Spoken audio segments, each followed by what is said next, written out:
તો તમને બધાને ખબર હશે કે અત્યારે આપણા સમૂહ લગ્ન 4ની તૈયારીઓ ચાલુ છે અને ઘણા બધા આજે જે જોડા નક્કી કર્યા છે આજે અહીંયા છે અને એમાંનું જે એક જોડું છે 67 નંબરનું. તો ચાલો તેમની સાથે વાત કરીએ. તો શું નામ છે બેન તમારું? મીનાક્ષી. અને ક્યાંના છો તમે? ચોકારી. અને મતલબ કોણ કોણ છે ઘરે? ભાઈ છે, મમ્મી છે. મમ્મી છે, પપ્પા? પપ્પાને શું થયું હતું એમને? હાર્ટ એટેક આવ્યો. કેટલા વર્ષ થયા? 6 વર્ષ, 6 વર્ષ થાય છે. ચોથું વર્ષ ચાલે છે. તમારું નામ શું છે ભાઈ? પૂર્વાન. અને તમે ક્યાંના છો? ઉમરેઠ. ઉમરેઠના. તમારા ઘરે કોણ કોણ છે? મમ્મી છે, પપ્પા ઓફ થઈ ગયા. પપ્પા ઓફ થઈ ગયા. કેટલો ટાઈમ થયો એમને? 10 વર્ષ થયા. 10 વર્ષ. શું થયું હતું? એમને રોગ હતો. ઓકે. તો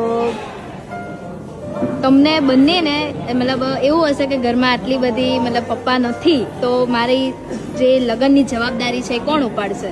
તો હવે ચિંતાની વાત નથી, આપણા મહિપતસિંહ બાપુ છે